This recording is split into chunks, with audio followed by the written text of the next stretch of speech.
Hello students, welcome to online classes of Sri Mahavid International School, Kishangarh Renwal.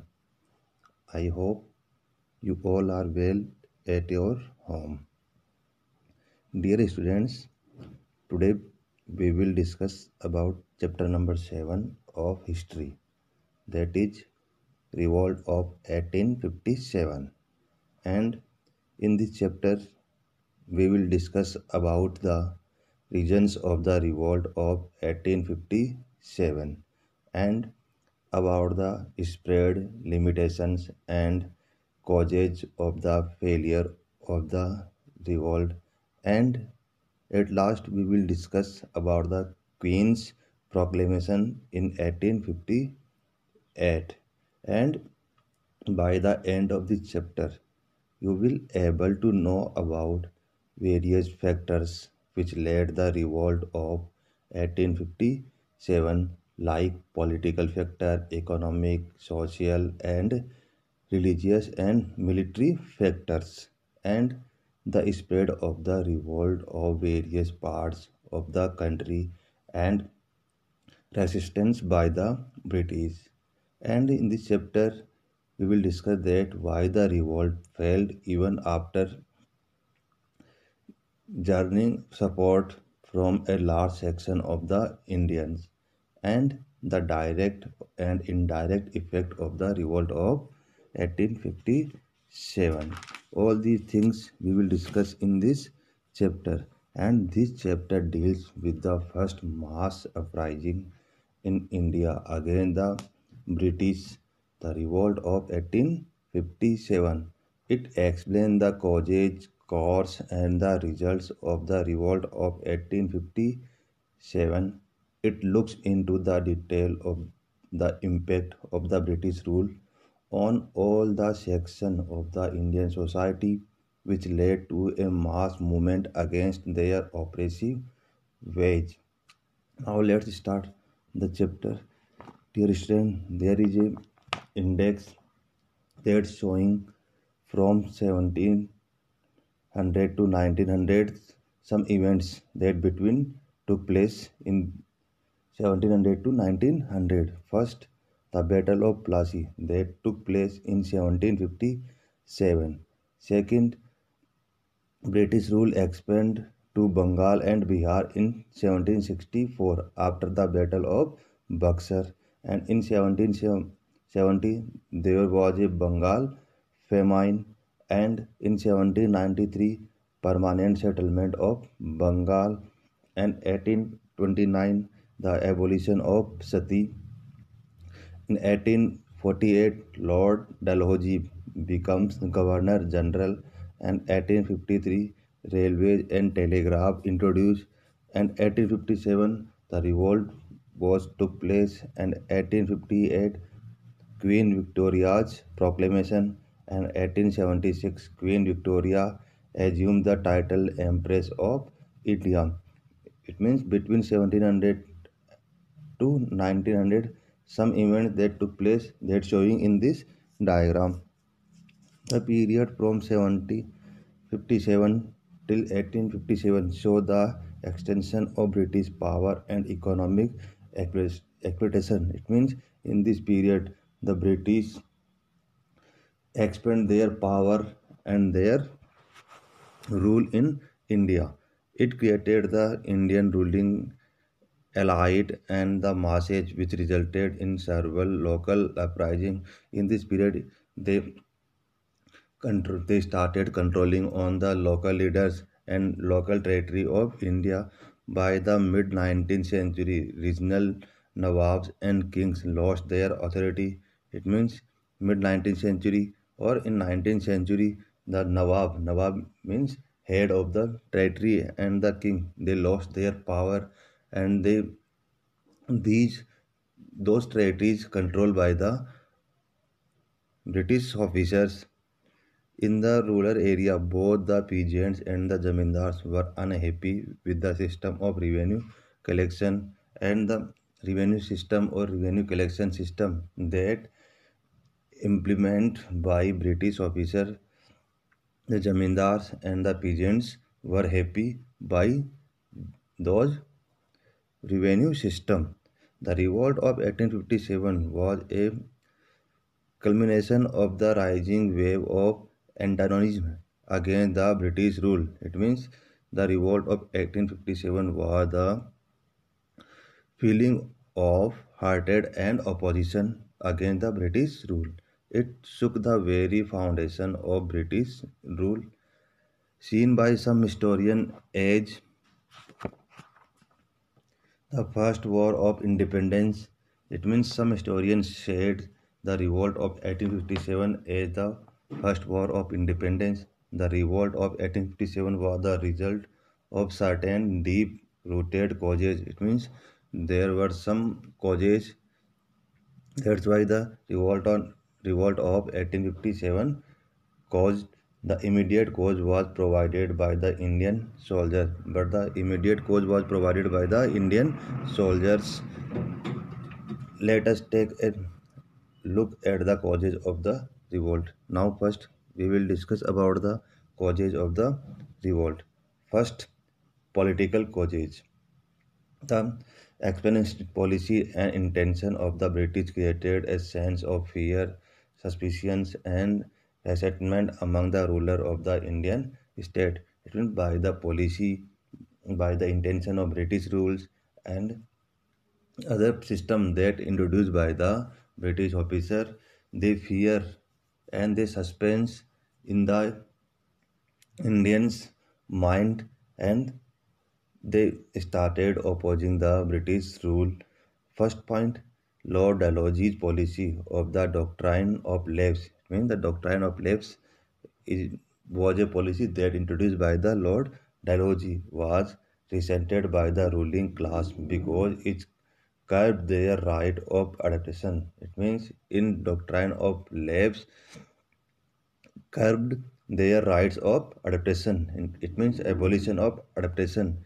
Annexation of Jhansi, Satara, Nagpur under the doctrine created great resentment. It means according to this policy of doctrine of lapse, the British annexed the Jhansi, Satara and Nagpur.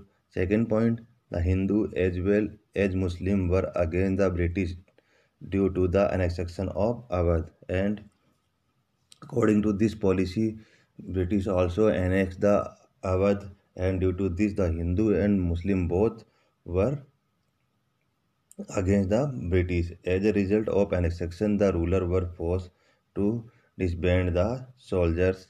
And third point, disrespect shown by the British to the last Mughal Emperor Bahadur Shah also angered some people, and British also were misbehaving with the last Mughal Emperor Bahadur Shah Zafar, and that's why the people also angry with the British.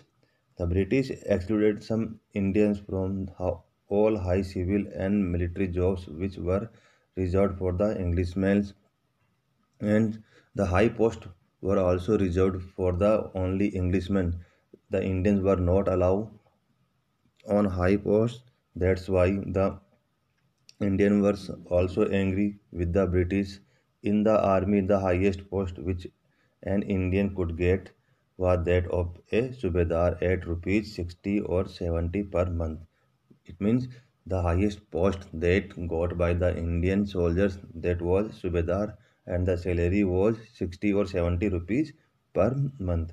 The highest post in the civil service for which an Indian could qualify was that of a Sadar Amin, who was paid rupees 500 a month. And in civil services, the highest post that got by the Indian, that was Sadar Amin, and the salary was the 500 a month. The educated Indians felt dissatisfied as they had hoped to get more employment in the government jobs, and educated Indians also was dissatisfied because they couldn't get the government job in British official. These are the political causes of the revolt of 1857. Now we will discuss about economic causes. The primary motive of the political domination of India by the British was its economic exploitation. It means the main causes of the revolt of 1857 was the economic exploitation. The British utilized their political power for exploiting the economic resource and wealth of India for the benefit of Britain. It means the British started controlling over the Indian territory, and they started using of our resources and our wealth for the benefit of Britain. In this process, it created widespread discontentment. It means the Indians were dissatisfied by this policy. The trade interest of the British resulted in the destruction of Indian cottage industry. It means by the policies of the British, the Indian cottage industry were destroyed. The revenue policy of the British destroyed the self-sufficient village economic with its emphasis on commercialization of agriculture and the revenue. By the revenue policy of British, they also destroyed the village economy and the commercialization of agriculture. Indian peasant, weaver, and craftsmen were forced to work according to the desire of the servants of the company and in return received very little remuneration. And the Indian peasant, weaver, craftsperson, artisan, they also started working according to the desire of British government, and they work according to the British, and they get return in very little amount. Machine-made products from England flooded the Indian market and created unemployment among artisans and craftsmen. And the British started sending raw material from India to Britain, and by the Industrial Revolution, the product was made by the industry, and those products came to Indian market and it started selling in Indian market their product. That's why the Indian products number of Indian products were less in Indian market. That's why the unemployment was spread in artisan, craftsperson, etc. The renaissance of the Indian industry increased pressure on agriculture, which led to further deterioration of the condition of peasants and people in general. That's why the Indian industry also facing the pressure of the destination and the condition of peasants. Now, number next, social and religious causes. As serious causes of discontentment among all classes of Indian was that they became apprehensive of the intention of the British concerning their religion. Some of reason of suspicion and distrust include these were first the Charter Act of 1813 had allowed the missionaries to enter India. It means the British government passed a act in 1830, and the act was known as the Charter Act of 1830. By this, many Indians feared that the English were attempting to convert them all to Christianity. By this act, the British government started to sending the missionaries to India, and they started to converting Indians into the Christianity, yeah, Christian religion.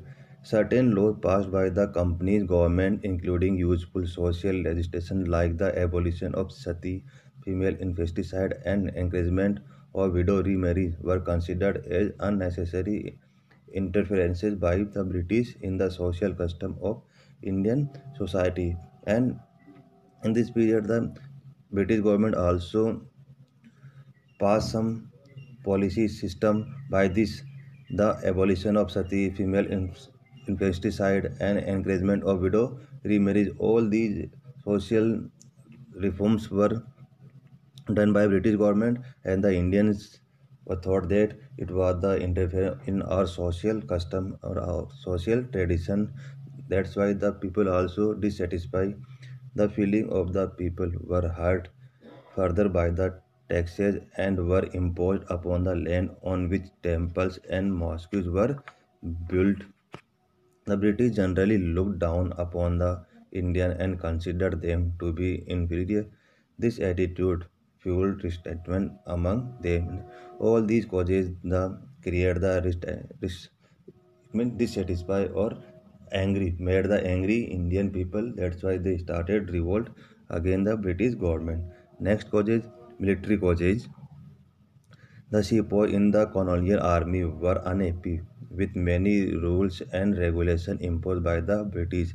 It means some rules and regulations made by the British government, and by those rules and regulations, the Indian sepoy, Indian soldiers were unhappy. The soldiers shared the feeling with civilians that the British were bent upon destroying their religion. These were some causes for resentment.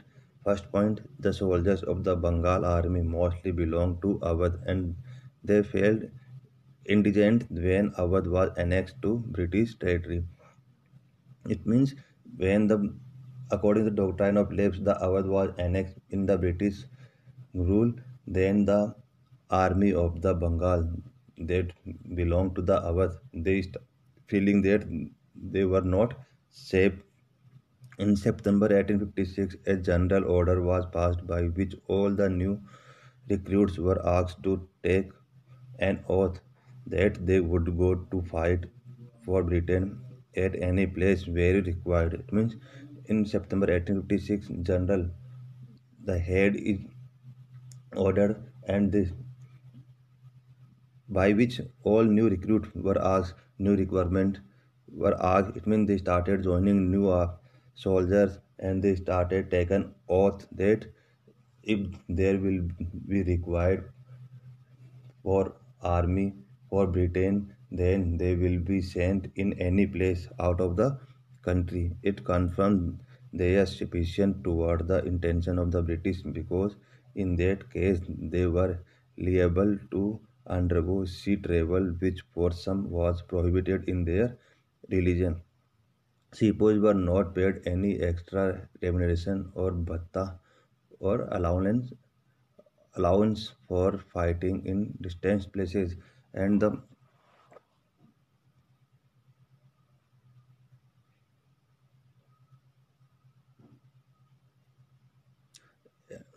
and there will be no extra payment for the going out of the country.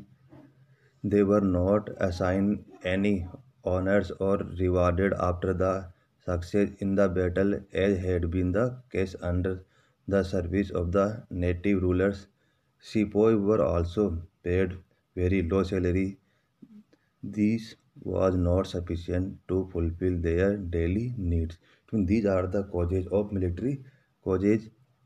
Social and religious causes. Number first, that Charter Act of 1813, according to the some missionaries were sent in India to change Indian into the Christian religion. Second point, some social reforms were done like abolition of sati, female infanticide, and widow remarriage, and some taxes that imposed by the British government. They hurt the feeling of Indian people. These are the social and religious causes and military causes. First, the Awadh was annexed by the British government and the army of Bengal that belonged to the Awadh. They fear by the policies of government. Second, in September 1856, new requirement was done and there was a oath that they will be go outside of the country for the Britain war. Second, there were not extra allowance or bhatta for sepoys for going outside of the country, and the salary was very low of the sepoys or soldiers. These are the military causes. Now immediate causes. Before 1857, both the civilians and the soldiers were in a mood of revolt against the British. In 1856, the British introduced the Enfield rifle in the army. It means new rifle was introduced, that was Enfield rifle, and the soldiers were trained to use them. The soldiers had to bite off the grease paper before loading the cartridge in the gun. It means before the using this and field rifle, the soldiers were bite off the greased paper before loading the cartridge in the gun. At this time, it was believed that the grease used in the cartridge was made up of a fat of cows and pig, and it means the which was made up of the fat of cows and pig. Both Hindu and Muslim soldiers refused, and both Hindu and Muslim soldiers were denied to using this and field rifle to use the grease cartridge as it hurt their religious sentiments. When mere refusal did not work, the soldiers resort to revolt, and that's why the soldiers started the revolt. This is the primary and the immediate cause of the revolt of 1857 was the introduction of the grease cartridge in the army. Now next point is spread of the revolt that we will discuss in next video. Thank you.